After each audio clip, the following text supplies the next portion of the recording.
Beloved, something is ready to be received. Not someday, not in a distant future that you can barely picture from where you are standing right now. Not in a season that requires you to endure yet another long stretch of invisible waiting before you can begin to taste what was promised. In this very season, in these very days that you are walking through, the fields of your life are heavy with fruit that has been growing quietly, steadily, faithfully, beneath the surface where you could not see it. In the places where your eyes could not reach and your hands could not touch and your measuring instruments could not detect any movement at all. The harvest has arrived. And before you take one more step forward into this new day, I need you to understand something that changes everything. Something that reframes everything you have been experiencing. Something that gives meaning to every difficult chapter you have lived through up to this moment. The waiting is over. The planting season closed behind you. The growing season reached its completion in the hidden places. And what is upon you now is unlike any season you have ever known, because this one carries the full weight of every promise I made, every seed you buried in tears, every act of faith you performed in silence, every moment of trust you extended into a silence that you feared might mean I was not listening. I was listening. I am always listening. And now the answer to everything you prayed, to everything you hoped for, to everything you planted in the dark and watered with your tears and tended with your faithfulness, even when tending felt pointless and the ground showed no signs of life, that answer is standing at the edge of the field, fully formed, fully ready, fully abundant, and it is moving toward you right now. There was a moment, perhaps more than one, perhaps many scattered across the years of your life like individual seeds scattered across a wide field, when you knelt down and placed something into the soil of eternity. Some of you can identify the specific instant precisely. A prayer so earnest that it shook your whole body. A surrender so complete that you literally felt something release inside your chest. A moment of genuine faith that cost you more than you expected faith to cost. A decision to trust when trust felt like walking blindfolded on an uncertain road. You remember that moment. You remember what it felt like to let go of your own control and extend your hand into the invisible and say, I believe, even here, even now, even in this. Others of you did not have one dramatic moment of planting. Instead, you planted in 1,000 small, quiet, faithful ways spread across 1,000 ordinary days. You gave your obedience when obedience felt like walking into the dark without a flashlight. You gave your patience when patience was genuinely the most difficult thing anyone could have asked of you, when every natural impulse said push harder or give up, and you chose instead the harder and more supernatural path of waiting with trust. You gave your faithfulness to relationships that did not always reward your faithfulness with equal faithfulness in return. You gave your energy to purposes that did not always acknowledge what you were giving or celebrate the sacrifice you were making. You gave your prayers when prayer felt like speaking into an empty room, when the ceiling seemed like it was made of solid concrete, and your words were bouncing back down to the floor around your knees. And yet you kept speaking, kept reaching, kept believing that the words were going somewhere, even when you could not feel them arriving anywhere. You gave your tears. And this is something I want to specifically honor, because tears are one of the most honest seeds a person can plant. Tears do not come from performance or pretense. Tears come from a place so deep and so genuine that they cannot be manufactured or forced. The tears you shed over the things you believed in, over the people you prayed for, over the dreams you carried that seemed too fragile to survive, those tears went into the ground like seeds of extraordinary power, because they carried the full weight of your genuine heart. And nothing moves me more profoundly than the full weight of a genuine heart. Every single thing you placed into the ground is now ready to return to you. Every prayer, every sacrifice, every quiet decision to believe despite the silence, every morning you chose to get up and keep going when everything in your body wanted to stay down, every time you chose kindness when your own tank was empty, every time you chose to extend grace to someone else when you were the one who most needed to receive grace, all of it went into the soil. All of it was received. Not one particle was lost or dismissed or overlooked by eyes that were watching every moment of your journey with complete attention and deep love. That is the truth I want to establish in the foundation of your understanding before anything else in this message reaches you. Nothing you sowed was lost. That statement is not a comfort phrase. It is not a temporary bandage on an open wound. It is a spiritual reality that governs the universe I created. A law as fixed and permanent and reliable as the stars I hung in the sky, and the tides I set in motion, and the seasons I ordained to follow one another with perfect consistency since the very beginning of created time. What is sown will be reaped. What is planted will be harvested. What is given in faith will be returned with an abundance that exceeds the giving, in the same way that a tree exceeds the seed from which it grew. This is not a conditional promise that depends on your consistency or your worthiness or the quality of your spiritual performance on any given day. This is a law woven into the fabric of creation itself, established by me before time began, operative in your life right now, applying to every seed you have ever planted, including the ones you planted with shaking hands, the ones you planted with wet eyes, the ones you planted when you were not entirely sure you believed they would grow, and the ones you planted on the days when your faith felt like the smallest, most fragile thing in the world. Barely alive, barely enough, and yet enough.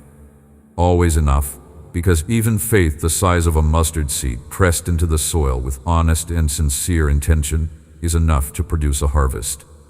The harvest that is coming to you is real, tangible, specific, abundant, and I want to describe it to you in a way that allows you to receive it fully.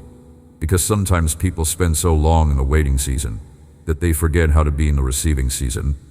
They have become so accustomed to holding on, to trusting without seeing, to pressing forward without physical evidence of progress, that when the harvest actually arrives, they almost do not recognize it. They are so conditioned to the season of planting that they stand in the middle of an abundant field and wonder if they are allowed to start gathering. They second-guess the blessing. They reduce the miracle to something smaller than it is in order to avoid the risk of being disappointed if it turns out they were wrong. They receive a 100-fold harvest with the tentative, cautious hands of someone who expects to be told it was a mistake and will have to be returned. I want to release you from that tendency right now. The harvest belongs to you. You planted, you watered, you waited. You persevered through every growing season with its long stretches of invisible progress and its moments of doubt and its periods of silence. And now the season has turned, and the harvest that belongs to the faithful planter is in your hands. Receive it fully, with both hands, with an open and expectant heart, without apology, without the diminishment of false humility that calls abundance too much and shrinks away from what was freely and lovingly prepared. Let me speak in detail about what you planted, because I want you to see the full picture of every transaction that happened between your faith and my faithfulness over the course of your journey. When you planted seeds in your prayer life, specifically in those seasons when prayer felt dry and distant and completely one-sided, when you kept showing up to a conversation that felt like you were the only one speaking, when the responses you received were not the ones you wanted and the silence stretched so long that it became its own kind of answer, those were some of the most powerful seeds you ever planted into the soil of eternity. Because a prayer that persists through silence is a prayer of extraordinary faith. It says something with every breath it takes. I believe you are there even when I cannot feel you. I believe you are working even when I cannot see the work. I believe the line between us is still open even when the response has not come in the form I asked for or in the timing I needed. That kind of faith, the faith that operates in the complete absence of immediate evidence, the faith that does not depend on feelings or circumstances or visible confirmation, that is the faith that produces the largest harvest. It is the hardest faith to maintain, and it is the most fruitful faith to express. And you expressed it in the quiet, in the dark, in the long nights when you were not sure what you were reaching toward, but you kept reaching anyway. And not one word you prayed fell to the ground unheard. Not one sincere reaching toward me was left unanswered. The answers were being assembled in the invisible realm. They were being positioned and aligned and timed with a precision that could only become clear from the vantage point of the other side of the harvest. You are on the other side now, and from here, looking back at the journey, you can begin to see what you could not see while you were in it. You can see how every season of silence was actually a season of preparation, how every delay contained within it the exact growth that was needed, how the route that seemed like it was going nowhere was actually the most direct path to exactly here, to exactly this, to exactly the season of harvest that is now upon you.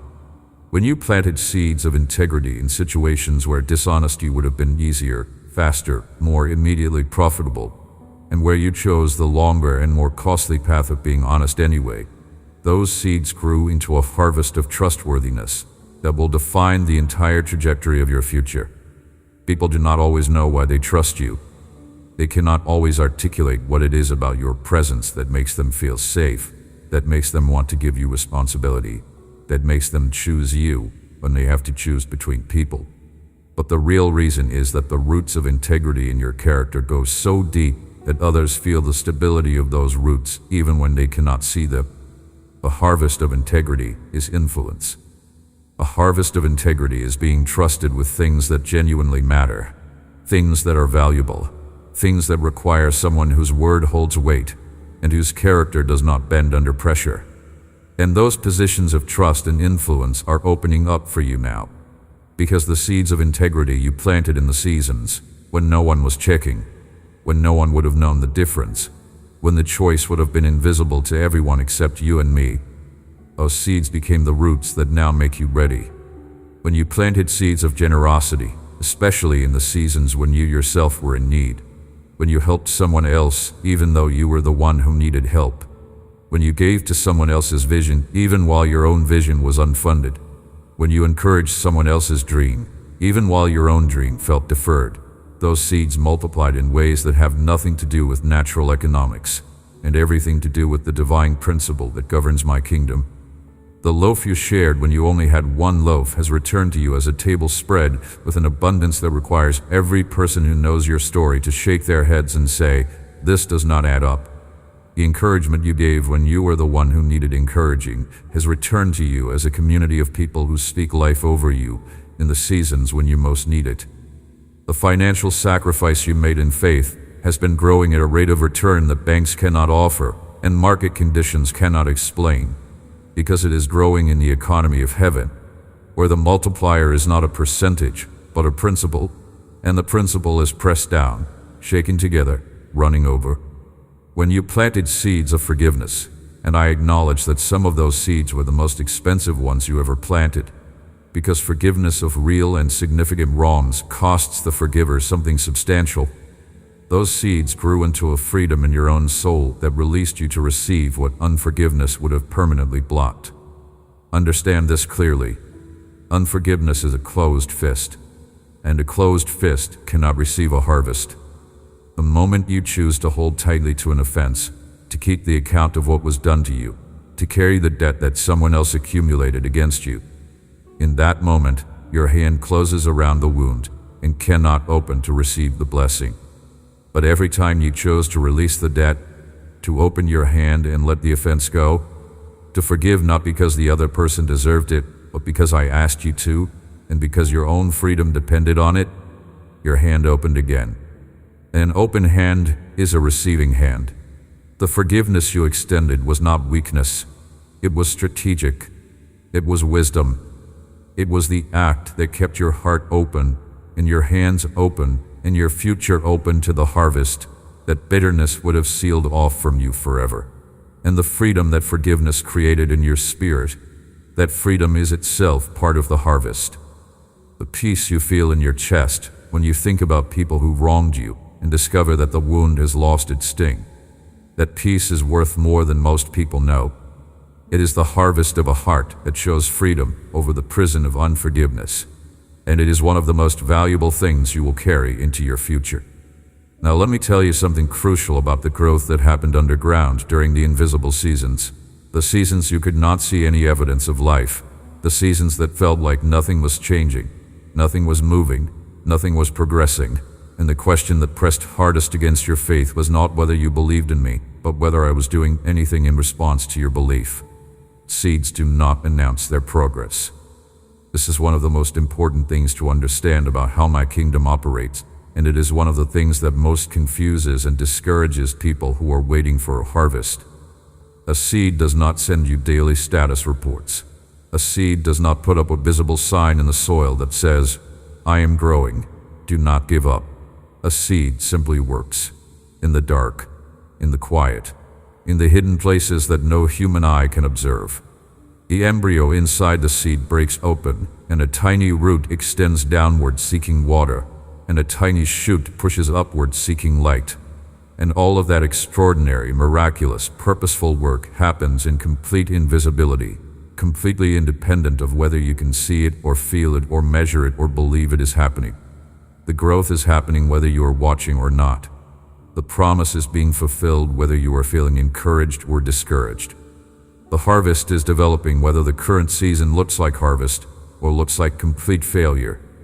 And the most important growth, the growth that determines the size and stability and sustainability of the eventual harvest, is happening in the place you cannot see, underground. Every season that felt like nothing was happening, I was building root depth. Every experience that felt like loss and setback, I was using to drive roots deeper into the soil of my faithfulness. Every period that felt like delay, I was building the internal structure in you that would be capable of holding the full weight of the harvest when it arrived, without being overwhelmed, without being corrupted, without having abundance destroy what it was intended to bless. Because an abundant harvest that arrives in a life without deep roots does not always produce a good outcome. Sometimes it produces pride. Sometimes it produces excess. Sometimes it produces a sudden exposure of weaknesses that the planting season had not yet had time to address. But your roots are deep now. The seasons of invisible growth, the seasons you wanted to skip over, the seasons you prayed through with sincere frustration and honest questions and genuine weariness, those seasons did exactly what they were designed to do. They built a root system that is strong enough, deep enough, and extensive enough to draw from the deep wells of my provision and hold the full weight of the harvest that is now arriving. The difficulty was not a mistake. The length was not a punishment. Both were the careful work of a gardener who knew exactly what kind of internal structure would be required to sustain the harvest. That was always the plan. Think about trees that have grown through decades of wind and storm. Those trees have root systems that go down 30, 40, 50 feet into the earth, reaching water sources that shallow-rooted trees cannot access, anchored to bedrock that surface storms cannot shift. And when the storm comes that breaks every young tree in the forest, the old tree, the deep-rooted tree, the tree that has been through storm after storm and has grown stronger from each one, that tree holds. Not because it is lucky, but because the storms did the work. The storms drove the roots deeper with every assault. And now those roots are the very thing that makes the tree unshakable. You are that tree. And I am releasing the harvest that only your roots can hold. Each area of your life where you planted a seed is now a field ready for gathering. And I want to walk through those fields with you, naming what is arriving, so that you can recognize it when it comes and receive it with the fullness and intentionality that the harvest deserves. The harvest in the area of your provision is breaking open now, in this season, in these days. Think back to every moment of financial faithfulness you expressed. Not just the big ones, but the quiet ones. The ones that no one saw and that you almost forgot, but that I remember with perfect clarity. Every tithe you gave when giving meant going without something else you needed. Every offering you brought when you were not sure your own needs were covered. Every time you helped someone financially when the help cost you something real. Every time you chose generosity over security, chose to give when holding would have felt more reasonable by every natural calculation. Each one of those moments was a seed planted into the soil of my economy, and my economy operates on different principles than the economy you live in. In my economy, what is given does not leave the account of the giver. It multiplies in the account of the giver at a rate that belongs to the supernatural. 30 times, 60 times, 100 times, and that multiplication is not the ceiling of what I do with a faithful seed. It is the baseline, the minimum, the lower range of what happens when human generosity meets divine faithfulness. The financial harvest that is arriving in your life will come from directions you have not anticipated. And this unexpectedness is intentional. It is my signature. When provision comes from sources you did not cultivate, through channels you did not engineer, through connections you did not arrange, through opportunities that appear in your path without your having sought them, that is the fingerprint of my provision rather than your own effort. Your own effort can produce a result. My provision produces a harvest. And what I am releasing over your finances in this season is not just a result, but a harvest. Abundant, surprising, undeniable, traceable back, not to your cleverness or your connections or your strategy, but to the seeds you planted in faith, when the planting itself was the act of trust. A harvest in the area of your health and vitality is also arriving. For some of you, the seeds you planted were seeds of obedience and caring for the body I gave you. For others, the seeds were prayers of faith over conditions that resisted natural healing. For still others, the seeds were the quiet decisions to persist in seeking wholeness, when wholeness felt very far away. Whatever you sowed into the area of your physical and emotional and mental well-being, the harvest of that sowing is breaking through. Restoration is coming into areas that have been depleted. Strength is returning to places that have been weak. Clarity is entering spaces that have been clouded. The wholeness I designed you to walk in is arriving in this season as the harvest of every prayer, every act of faith, every healthy choice made in the belief that your body is a temple worth honoring. The harvest in the area of your relationships is also arriving in this season, and relational harvest is perhaps the most complex to recognize and receive, because the wounds from relational seasons that did not go well can make a person cautious about opening to relational blessing. You may have loved people who left. You may have been loyal to people who were not loyal to you. You may have invested deeply in connections that ended in disappointment. And those experiences can build walls around the heart, not out of weakness, but out of self-protection. That is completely understandable given what you went through. But walls built to keep out pain also keep out harvest. And the relational harvest that is coming in this season is too beautiful to be kept out by walls that have already served their purpose. So I am asking you to let me do the gentle and careful work of removing the walls that are no longer needed, the ones that protected you through a season that is now ending, and making room for the connections that belong to the season that is now beginning. What is coming into your relational life in this harvest season carries a quality that is genuinely different from what you experienced in the seasons of relational difficulty. People who recognize clearly what I placed in you and celebrate it, rather than diminishing it. People who add to your life with genuine joy rather than drawing from it as a resource to be used. People whose loyalty is real, and whose encouragement is sincere, and whose presence in your days feels like a gift you did not earn but are allowed to receive. These connections are forming right now. Some are already in your life, and you have not fully recognized them yet. Some are approaching from angles you have not yet looked. Some will appear through circumstances so clearly arranged that you will feel the intentionality of my hand in the introduction. And in the families that have been carried in your prayers, the harvest of those prayers is arriving in the people you have been believing for through the long seasons of their wandering and their struggle. The prodigal is finding the road back, not because you forced it, not because you engineered the circumstances correctly, but because the prayers you prayed created a spiritual atmosphere around that person that I have been using to draw them home with the patient, persistent love of a father who never stops pursuing. The seeds of prayer you planted for your family are producing now. Be watching. The evidence may be subtle at first, a softening where there was hardness, a reaching toward where there was pulling away, a conversation that opens something that has been closed. Receive these signs as the first fruits of the harvest that is arriving. The harvest in the area of your calling and purpose is the harvest I most want to speak about with you, because this is the harvest you have waited for the longest and believed for through the most difficult circumstances. And this is the harvest that will have the most far-reaching impact, extending not just through your own life, but through the lives of everyone your calling was always meant to touch. You have been preparing. I know you know this. Even in the seasons when the preparation felt aimless, when the developing and growing and learning and building had no visible outlet, when you were sharpening something that seemed to have no immediate application, you kept preparing. You kept showing up. You kept doing the invisible work of getting ready for something that had not yet made itself visible in the landscape of your life. And that faithfulness and preparation is itself one of the seeds that produce the largest harvest, because readiness, genuine readiness, the kind that comes from years of patient development rather than from forced acceleration, is rare. And rare things carry great value. The platform that has been forming while you were preparing is now becoming visible.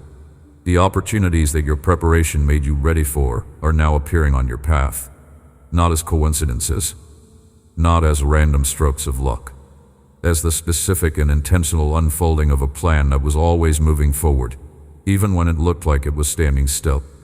My plans do not stall. My purposes do not get lost. My calling on your life did not expire while you were waiting for the timing to align.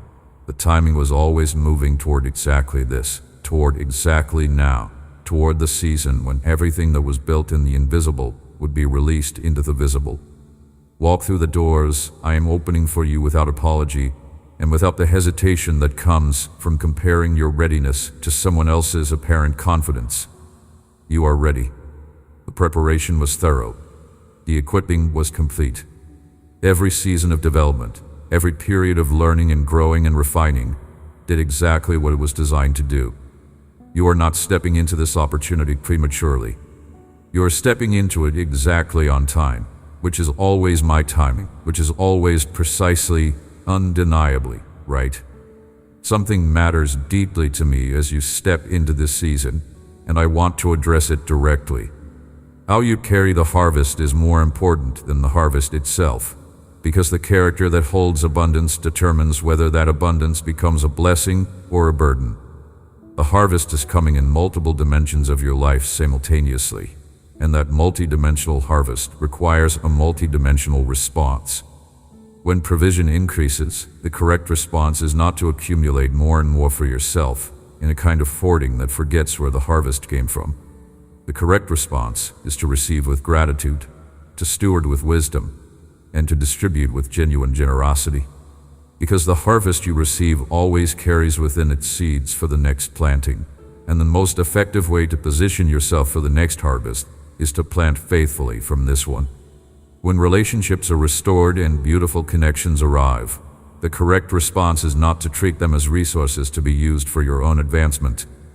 The correct response is to be genuinely present in them, to invest in them with the same faithfulness and care that you invested in the ground when you planted the seeds that produced this harvest. Relational harvest, like agricultural harvest, requires ongoing stewardship to remain abundant. When your calling finds its platform and opportunities arrive for visible impact, the correct response is not to let the visibility shift your identity away from the person you were in the hidden season. The correct response is to remain the same person at the center, the person whose roots were built in the quiet, the person whose character was formed in the waiting, the person who knows deeply and personally that the source of every good thing is not their own ability, but my faithfulness, and who carries that knowledge as the most important truth in every room they enter. The harvest I release into a humble heart multiplies. The harvest I release into a proud heart self-destructs. And I am not releasing this harvest into your life because I expect it to be wasted. I am releasing it because I know your heart, and I know that the growth that happened in the hidden seasons included the growth of genuine humility, and that your harvest will be handled with exactly the wisdom and generosity and gratitude that will allow it to multiply into the next harvest and the one after that. Joy belongs to this season, not as an afterthought, not as the smallest element of what I am releasing, but as one of the most central and essential dimensions of what the harvest brings. Some of you have been so disciplined in managing your expectations, so careful not to hope too much in case the hope was disappointed, so practiced in the art of realistic faith that you have unintentionally restricted your capacity for the full experience of joy. You have learned to receive good things with a kind of guarded gratitude, one hand open and one hand pulled back, wanting to celebrate but afraid to celebrate too fully in case the celebration proves premature. In this season, I am inviting you to let both hands open, to receive the joy of the harvest with the same full-hearted commitment with which you received the discipline of the planting, to celebrate without the guarded reservation that would diminish the fullness of what this season is meant to be. The planting was hard, the growing season was long, and the harvest is the season of joy, of genuine, expressed, full-hearted joy, the kind that the psalmist described when he wrote of those who went out weeping and came back with psalms of joy, carrying their sheaves in their arms. You went out weeping. You carried seeds into the ground through tears that were real and heavy and sometimes felt like they would never stop.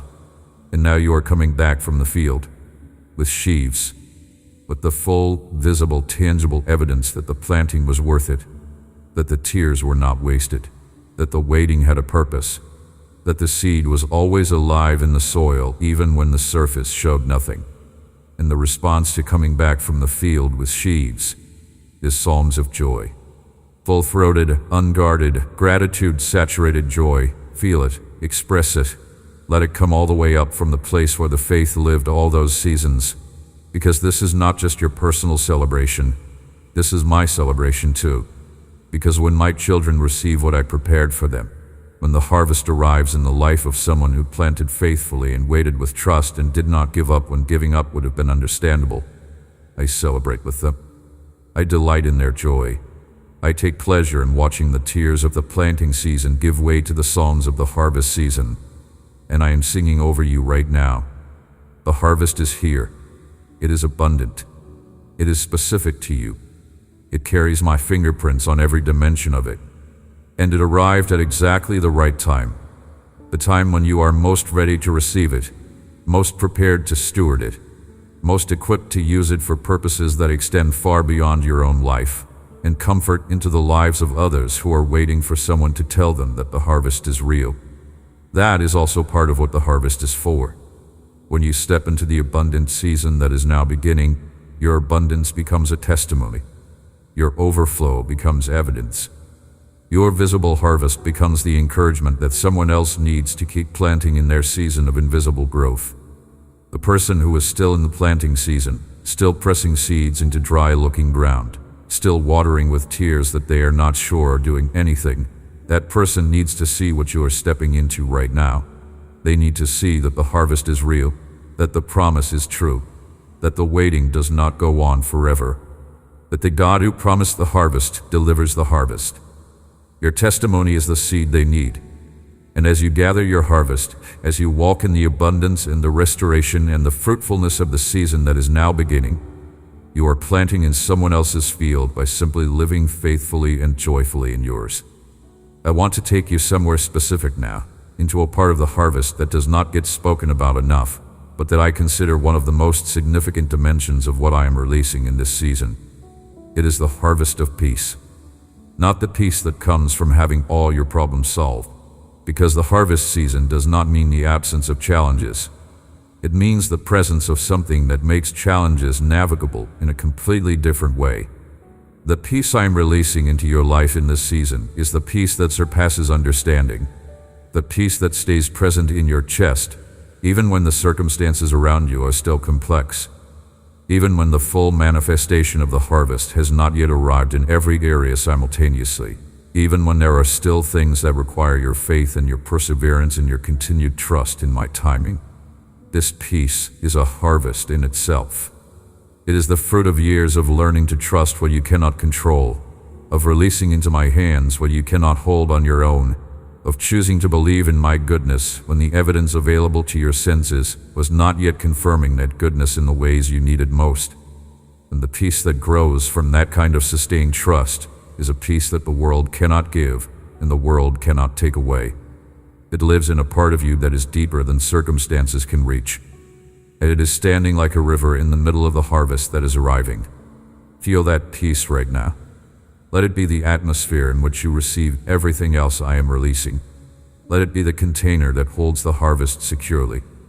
Let it be the evidence, in your own spirit, that this season is genuinely different, that something is shifted, that the waiting is giving way to the arriving, and that what is arriving is not just external blessing, but the deep, cellular confirmation that you are exactly where I always intended you to be, receiving exactly what I always intended to give you. Timing is one of the things that most tests the faith of the people I love. And I want to address that test directly, because you have felt its pressure in ways that deserve an honest answer, rather than a polished theological response that sidesteps the real question you were asking. You have felt the tension of timing. You have experienced the frustration of a promise that was clear and real, but whose arrival seemed to be taking longer than any reasonable expectation could account for. And you have asked me, in moments of honest prayer that I respected deeply because they came from real places in your heart, whether I had forgotten what I said, whether the circumstances of your life had somehow removed you from the path of the promise, whether the season would ever actually change. Those questions did not offend me. They did not shake my commitment to you. They did not alter the trajectory of what I was working toward. They simply showed me that you were genuinely engaged in the process, that the promise mattered to you, that you were paying attention, that you had not drifted into passive indifference, but were actively, urgently, personally invested in the outcome. And I want you to know that I honor that engagement. I honor the person who cares enough about my promises to come to me with the hard questions. And now I want to answer those questions directly, with the clarity and honesty they deserve. The harvest did not arrive late. My timing is never late. The harvest arrived in the precise season when you were ready to receive it well, to steward it faithfully, to use it wisely, and to share it generously.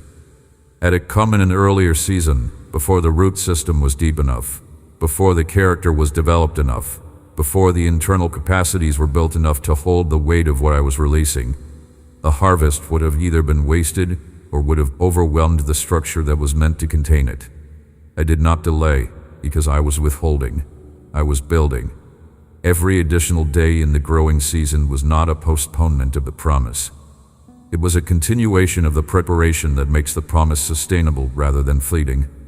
Think about the difference between fruit that is picked before its time and fruit that is allowed to ripen fully on the vine. Fruit that is picked too early is hard and bitter and fails to deliver the sweetness that was always its potential. The same fruit, left on the vine until exactly the right moment, until the sugars have fully developed, until the texture has become what it was designed to become, until the fullness of the growing season has accomplished its complete work. That fruit is an entirely different experience. It is everything the seed originally promised. Sweet, full, perfectly developed, worth every day of the growing season that produced it. You are that fruit. And I waited until you were fully ripe because I knew that was when the harvest would be most beautiful, most complete, most genuinely worth receiving. The waiting was not cruelty. The waiting was the most loving possible act of a God who refused to give you less than the best because the best required a little more time on the vine. Receiving a harvest requires intentional preparation. A farmer who has been believing for abundant fruit does not wait until harvest day to build the barns. The preparation happens in advance, in faith, as a physical declaration that the harvest is real and coming and will need a place to be received. Preparation is the act of faith that corresponds to the promise. Preparation for financial harvest means adjusting the way you think about money before the money changes. It means developing a generous heart before the generosity has a large income to work with. It means creating habits of wise stewardship in the season of smaller amounts, so that those same habits will be fully operational when the larger amounts arrive. A person who learns to handle $10 with wisdom and gratitude and generosity is a person who is ready to handle $100 the same way, and $1,000, and $10,000.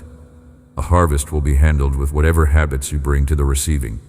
So bring the best habits now, in preparation for what is coming. Preparation for relational harvest means opening your heart before the relationships arrive. It means doing the healing work that makes you capable of genuine connection, the work of releasing old wounds, forgiving old offenses, letting go of protective walls that were appropriate in a previous season but are now barriers to the harvest. You cannot receive a harvest of deep, genuine, beautiful relationship while simultaneously holding your heart closed in self-protection. The opening of the heart is the preparation that makes the relational harvest possible, and I'm inviting you to let me do that opening work in you, gently, carefully, with the full knowledge of every wound that made you close, in the full intention of healing every one of them. Preparation for vocational harvest means being willing to step out of the practice room and onto the field. It means being willing to be seen in the doing of what you are called to do, not just in the preparing for it.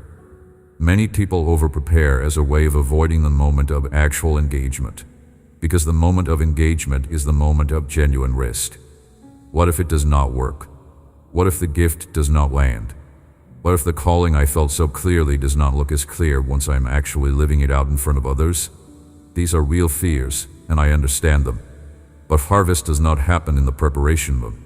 Harvest happens in the field. And the field requires your willingness to be in it, fully, with everything you developed in the years of preparation, brought to bear on the actual moment of impact. I am with you in the field. Whatever fears accompany you into the visible season, I accompany you too. Whatever uncertainty comes with stepping from the hidden place into the seeing place, my presence goes before you into every room, every conversation, every opportunity that opens. And my presence in those spaces is not decorative. My presence changes things. My favor attached to your step of faith opens doors that your ability alone could not open, creates connections that your networking alone could not create, produces results that your effort alone could not produce. Not instead of your effort, but through it, multiplying it, making it yield the kind of harvest that makes onlookers say, there is something more than human talent at work here. There always has been, and it is me. The multiplication that characterizes my provision is something I want you to understand deeply, because it is unlike anything the natural world produces, and unlike anything human effort alone can achieve. When a farmer plants a field, the farmer is engaging in an act of natural multiplication. One seed produces a plant with many seeds. The ratio of return is natural, predictable, based on the biology of the crop and the conditions of the soil and the quality of the growing season. Natural multiplication produces natural results, and natural results are good. Natural results are what human effort and wisdom and consistency can achieve in a world that operates according to the principles I established in creation. But the multiplication I am speaking about in your life is not natural multiplication. It is the multiplication that happens when I personally breathe on the return. When my specific intention, my deliberate act of favor and blessing, enters the equation of what your seed will produce. When that happens, the ratio is no longer governed by the biology of the crop. It is governed by the intention of a God whose resources are infinite, whose goodness toward his children has no bottom, whose delight in surprising those who trust him with returns that exceed every expectation is one of the characteristic pleasures of his eternal nature. The 30-fold, 60-fold, 100-fold return is not a formula. It is an illustration of the kind of multiplication that happens when my blessing touches a seed that was planted in genuine faith. And those three numbers are not fixed. They are examples, chosen to communicate the concept of extraordinary multiplication, not to set a ceiling on what I do. The actual multiplication in your specific situation, applied to the specific seeds you planted with your specific faith in your specific circumstances, may be higher than any of the examples I gave. Because I am not constrained by illustrations. I am the God who illustrated those principles in the first place, and I illustrated them as examples of the minimum, not the maximum. Be ready for the return to be larger than you anticipated. Be ready to stand in the field with the harvest in your hands and feel the simultaneous impulse to say, I knew you would come through, and I had no idea it would be this much. Both of those feelings will be true, the knowing and the being surprised, because you trusted the promise truly, and the promise, when fully delivered, always exceeds what the faith that planted it could fully imagine. There is something else I want to address before we move forward, because it is something that I hear in the hearts of people who have been waiting for a long time, and it is something that deserves a direct answer rather than being politely avoided. You have wondered whether you disqualified yourself from the harvest at some point along the way. You have looked back at the seasons when your faith was weakest, the seasons when you doubted the most loudly, the seasons when you pulled back from prayer or struggled with consistency, or made choices that you know were not aligned with your highest understanding. And in the honest moments when you are not performing for anyone, you have asked yourself whether the harvest still belongs to you. or whether somewhere in the messy middle of the journey you lost your position, forfeited your right to the return on the seeds you planted. Let me be very clear with you about this, because false guilt over this question is one of the most effective things that blocks people from stepping confidently into their harvest season. You did not disqualify yourself. The harvest is still yours. Your weakest seasons of faith did not cancel the seeds you planted in your strongest seasons. The doubts did not undo the trust. The failures did not erase the faithfulness. The messy middle of your journey did not eliminate the promise that was attached to the beginning or compromise the arrival at the end. My faithfulness does not depend on your perfection. My promise does not expire because your performance fluctuated. My commitment to deliver the harvest is grounded in my own character, not in yours. And my character is constant. What I promised in your strongest moment, I still intend to deliver in every season that follows. What I committed to when you were walking in your best and most consistent faith, I remain committed to even on the days when your faith looked more like a bruised reed than a flourishing tree. The harvest is not a reward for perfect performance. The harvest is the natural result of seeds that were planted in genuine faith, grown by my faithful tending, and now arriving in the fullness of my perfect timing. And genuine faith does not mean fearless faith, or doubt-free faith, or consistently strong faith. Genuine faith means faith that returns, faith that gets up, faith that says, I do not always feel this clearly, but I still believe, and I am still here. That is the faith you have expressed, imperfectly and beautifully and genuinely, throughout the journey that brought you to this moment. And that faith is enough. It always was. So step into the harvest without dragging behind you the weight of all the ways you think you should have been better during the growing season. The growing season is over. What matters now is the receiving of what the faithful God prepared for the imperfect person who trusted Him enough to keep planting, even when planting was hard, who kept trusting even when trust was difficult, and who is now standing at the threshold of a harvest that belongs to them fully and completely. Let me also speak to you about the harvest that happened in the most invisible place of all, the harvest that happened in your own heart and character through the seasons of waiting and growing and trusting. Because this harvest, the internal harvest, is the one that makes everything else possible, and it is the one that is most easily overlooked when the tangible blessings begin to arrive. Every time you chose patience over reaction, you grew in patience. Every time you chose trust over control, you grew in faith. Every time you chose humility over self-assertion, you grew in wisdom. Every time you chose to extend grace to yourself on the days when your faith felt small, you grew in compassion. Every time you chose to return to prayer when prayer felt empty, you grew in persistence. Every time you chose to believe the word over the circumstance, when the circumstance contradicted the word loudly and insistently, you grew in spiritual discernment. And all of that growth, compounded over the seasons of your waiting, produced a harvest of character that is now the most stable foundation you have ever had in your inner life. A settledness that is not dependent on circumstances. A peace that does not flee when challenges arrive. A faith that has been tested thoroughly enough that it no longer flinches at difficulties, because it has seen enough seasons of difficulty turn into seasons of harvest to know that difficulties are not the end of the story. This internal harvest is what makes you capable of handling every other harvest well. The person you became in the waiting season is the person who will receive the harvest with wisdom and gratitude, rather than with pride and entitlement. The character that was formed in the quiet years is the character that will carry the visible years with integrity. The depth of faith that was developed through the long seasons of trusting without seeing is the depth that will sustain the visible fruitfulness of the harvest season without letting it shift your identity away from the roots that gave you life. Something deeply practical belongs in this conversation about harvest, because the harvest requires your active participation. Harvest does not happen to passive people. Harvest happens to people who show up in the field and do the work of gathering with the same faithfulness and intentionality that they brought to the work of planting. This means paying attention. When the harvest begins to arrive, it will require your eyes to be open.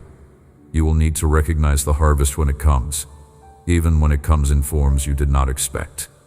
The provision that arrives as an unexpected phone call. a connection that forms through a seemingly coincidental meeting, the door that opens in an area where you had stopped expecting doors to open, the conversation that resolves a relationship issue that has been stuck for longer than you can remember, the clarity of direction that arrives in a quiet moment when you were not even actively seeking it. These are harvests, and they require you to recognize them, to receive them with gratitude, and to respond to them with the intentionality of someone who understands that harvest moments are not random occurrences, but the specific delivery of what was promised. Gratitude is part of the receiving process. When you receive the harvest with genuine gratitude, you are completing the cycle in a way that positions you perfectly for the next planting. Gratitude acknowledges the source of the harvest, which is not your own cleverness or your own connections or your own timing, but my faithfulness responding to your faith. Gratitude keeps the heart in the right orientation, turned toward me as the giver rather than turned inward as if the abundance were self-generated. And gratitude that is genuine and expressed, that is said aloud and felt deeply and shared with others who need to hear that faithfulness is real, that gratitude has a weight and a substance that opens the atmosphere for more. Thank me as the harvest arrives. Not just privately, not just in the quiet of your own heart, but openly, with the willingness to let others hear you credit me for what is happening in your life. Because the harvest you receive publicly and attribute publicly to my faithfulness is a seed that lands in the hearts of everyone who hears your testimony.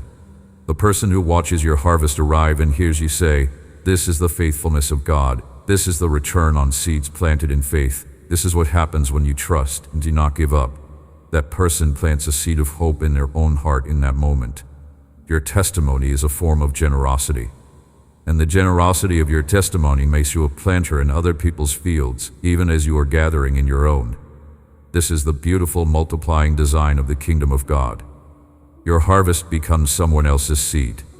Your testimony becomes someone else's faith. Your willingness to be openly grateful and openly specific about what my faithfulness looks like in a human life becomes the encouragement that someone else needed to keep pressing seeds into the ground that looks bare, to keep watering with tears that feel purposeless, to keep believing that the harvest is real even when the field shows nothing. You are not just receiving a harvest for yourself.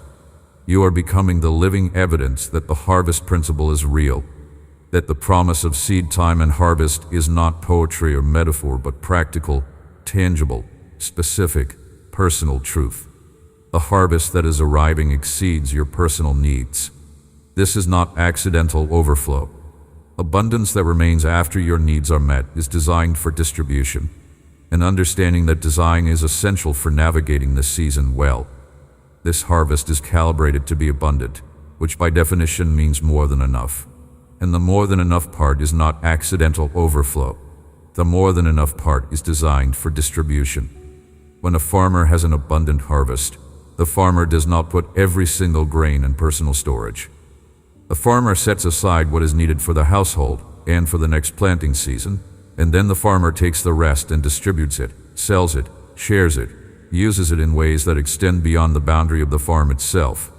And in my kingdom, the principle of distribution from abundance is one of the most powerful forces for blessing that exists. When the person who was in lack becomes the person who gives, when the one who prayed for provision becomes the one who provides for someone else, when the harvest that arrived as the answer to your prayer becomes the resource you use to be the answer to someone else's prayer, something extraordinary happens in the spiritual atmosphere of your life. The cycle of generosity begins to operate at a new level. The return on the seeds you plant from your harvest is greater than the return on the seeds you planted from your lack, because abundance planted in faith produces abundance. And the more abundantly you give from what you have been given, the more abundantly the next harvest grows. You are stepping into a season of capacity that is larger than the season you came from. And that larger capacity is not just for your own benefit. It is for the benefit of everyone who is in the field of your influence, everyone whose life intersects with yours, everyone who will be touched by what flows through your open and generous hands in the days and seasons ahead. Let me also speak to you about the harvest that is invisible to others but deeply personal between you and me. Because not every harvest will be publicly visible. Not every return on the seeds you planted will be something you can point to and say, "Look, here is the evidence." Some of the richest harvests I release are the ones that happen entirely in the interior of a life, in the places where public metrics cannot measure and social impressions cannot reach. The harvest of faith itself is one of these interior harvests. When faith that was tested thoroughly comes out the other side of the testing still standing, it does not always look different from the outside. It looks like the same person, doing the same things, going about the same ordinary life. But from the inside, from the place where you actually live, the difference is enormous. Because faith that has been tested and has held is no longer the same kind of faith it was before. It is deeper, more quiet, less dependent on feelings or circumstances, more anchored to truth than to experience.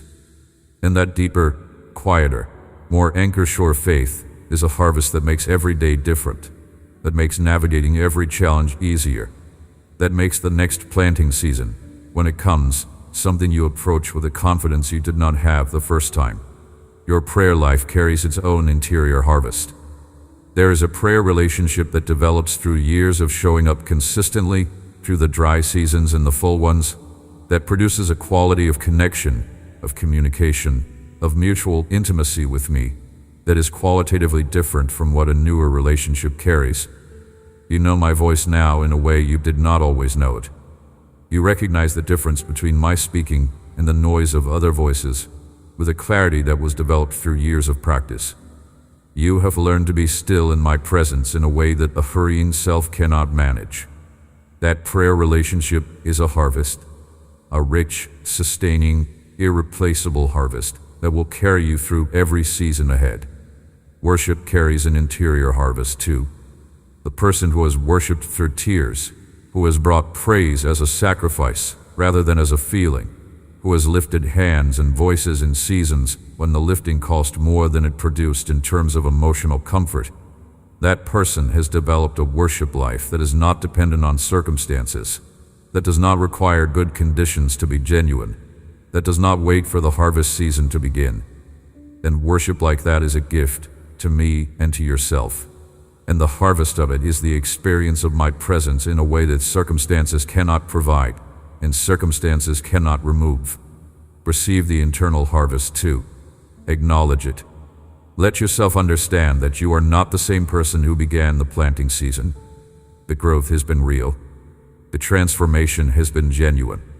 And the person you are now, the person who has been through the full arc of planting and growing and waiting and trusting and finally arriving at the harvest, that person is one of the most valuable kinds of people in my kingdom, because they carry in their character the specific wisdom that can only be grown through the season that produced it. Wisdom is one of the most underestimated forms of harvest, and one of the most practically important ones for everything else this season will bring. And you have been growing it, quietly and consistently, through everything the previous seasons required of you.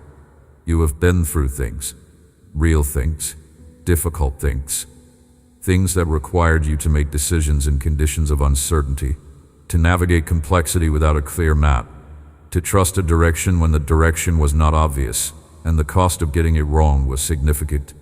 And through all of those experiences, you were learning, not just accumulating information, but developing the kind of practical, hard-won wisdom that only comes from actually living through difficult seasons with your eyes open and your heart engaged.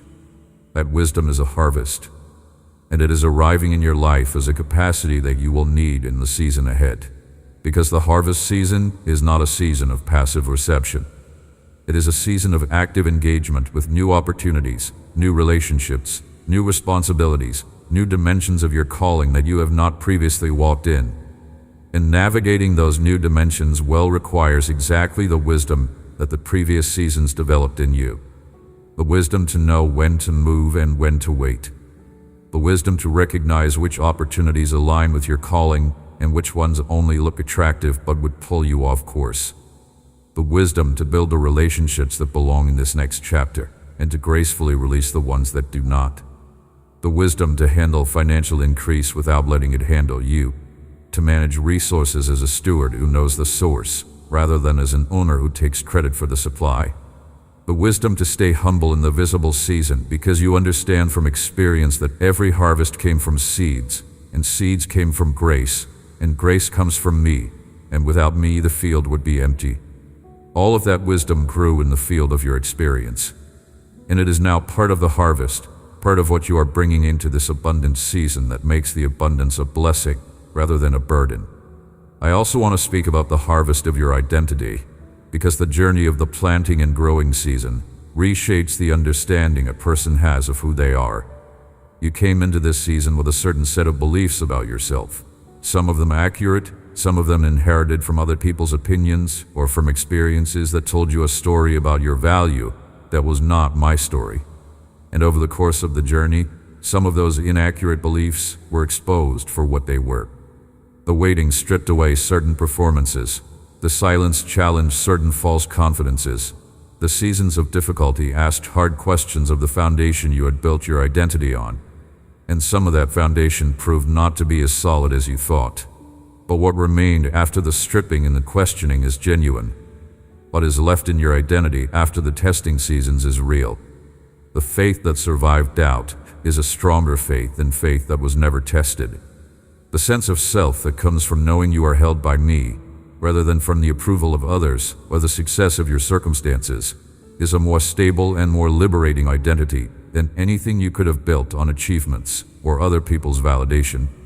The harvest of your identity is a clearer, more grounded, more secure understanding of who you are and whose you are. And that security is the foundation from which every other harvest will be received and managed. Because when you know who you are, you do not need the harvest to define you. You can receive it with open hands because your hands are not clenched around it for the purpose of proving your worth. You are already valuable before the harvest, already loved before the harvest, already chosen and purposed and carried in my heart before any of the tangible blessings arrive. The harvest adds to what is already true about you. It does not create it. And knowing that distinction, living from the inside of that distinction, is one of the most important things you can carry into the abundant season that is now opening before you. The fields of your life are ready. Every seed has reached its full maturity. The fruit is hanging heavy, waiting to be gathered. The season has turned finally beautifully, exactly as promised. Everything that was planted with faith, everything that was prayed with sincerity, everything that was given with genuine generosity, everything that was endured with patient trust, everything that was believed through the longest and most silent stretches of the waiting season, all of it is now showing up as harvest. Visible, tangible, real, and abundant. In your finances, in your relationships, in your family, in your health, in your calling and your purpose, in the peace that settles into a life that has watched the promise arrive, in the joy that belongs to someone who trusted a faithful God and is now standing in the middle of the harvest that faithful God prepared. Step into the field, lift your head, open your hands, begin to gather, and prepare your barns, because there is more coming in this harvest than the barns you currently have can hold. I want you to carry this truth with you, like a compass that orients every step of the days ahead. The season has turned. The harvest is real. My faithfulness to the person who plants in faith is not a story from someone else's life. It is the story of your life, being written right now in this very season, with the specific and personal and attentive involvement of a God who has been tending your field since the first seed went into the ground. Every morning you wake up in the harvest season, wake up with expectation. Not the anxious, striving expectation of someone who is trying to make the harvest happen through their own effort. The quiet, grounded, settled expectation of someone who knows that the harvest is already growing, already arriving, already moving toward them with the full intention and faithful commitment of the one who promised it. That expectation is not passive. It is one of the most powerful postures you can bring into your days. It is the posture of a person who lives as if the promise is already true, because it is already true, and the visible confirmation of what is already true is simply catching up to the reality that was established in the invisible the moment you first planted the seed. Give yourself permission to enjoy this season, to receive its beauty, to let the arrival of the harvest be something you experience with your whole self, not just with the portion of yourself that manages expectations and monitors for disappointment. The full emotional experience of stepping into the harvest that you planted through tears, of watching the promise arrive in the specific and tangible and undeniable form of a life that is bearing fruit, of tasting the sweetness of faithfulness rewarded and trust confirmed. That full experience is a gift. Take it fully. Live it completely. Bring your whole heart into the receiving of a harvest that your whole heart planted. I am proud of you. Proud is perhaps not the word you expected me to use, but it is the honest word for what I feel when I look at your journey and see the choices you made to keep trusting, to keep planting, to keep showing up in a field that showed no visible signs of life for longer than felt reasonable. The tenacity you showed, the quiet, persistent, unspectacular faithfulness you brought to every day of the growing season. That faithfulness is the thing I am most deeply moved by in your story. Not the dramatic moments, though those were real too, but the ordinary, consistent, showing up kind of faithfulness that does not make headlines, but that sustains a harvest more than any single dramatic act ever could. The harvest season is upon you, and I am here with you in it. Not as a distant observer watching from a removed position, but fully present, fully engaged, walking beside you through every moment of the gathering, sharing the joy of every fruit that reaches your hands, celebrating with genuine delight the faithfulness of a child who planted through tears and is now reaping through joy. You planted in tears. That phrase is worth sitting with for a moment because it captures something true and something beautiful. Tears are not weakness. Tears are the evidence of caring, the evidence of genuine investment, the evidence of a heart that is fully engaged with what it hopes for and fully feeling the distance between the hope and the current reality. You cared enough to cry over the seeds. You loved deeply enough to hurt over the waiting. You believed sincerely enough that the gap between the promise and the present felt like a real and painful distance, rather than an abstract theological concept. That kind of faith, the kind that hurts because it cares so much, is the kind that produces the harvest you are now entering. And the joy that is arriving is the specific kind of joy that can only come to someone who first went through the tears. Joy without the contrast of sorrow is pleasant. Joy that arrives on the other side of real tears is transformative. It changes how you understand your own story. It changes how you understand me. It changes how you understand the nature of the relationship between planting and harvesting, between waiting and receiving, between the long, quiet seasons of invisible growth and the abundant, visible seasons that they were always growing toward. You are in the visible season now, and I am celebrating you. Let the harvest come. Let it arrive in every area it was promised. Let it fill every empty space and overflow every container and reach further than you planned for, because I planned for more than you planned for. Let it restore what was lost, and replenish what was depleted, and open what was shut, and confirm what was believed in the dark. Let it arrive in the practical, tangible forms of provision, and restored relationship, and opened opportunity, and renewed health and activated calling. And let it arrive in the internal forms of peace and settled faith and deeper intimacy with me and clearer understanding of who you are and what your life is for. All of it belongs to this season. All of it is yours.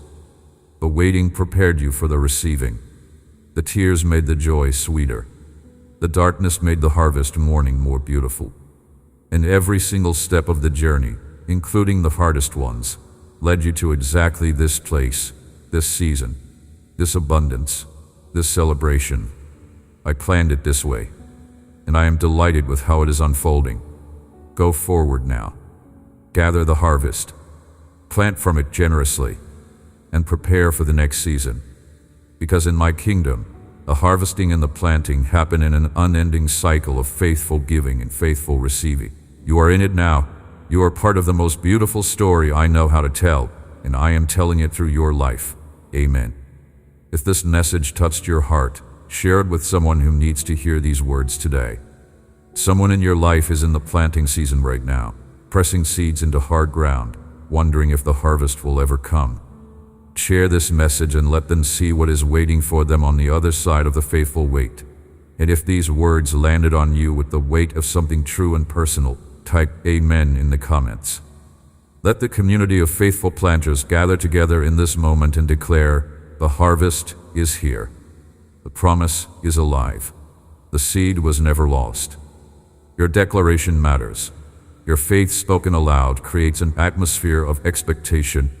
And together, as people who chose to believe when believing was the hardest thing we had ever done, we step into the harvest that was always coming.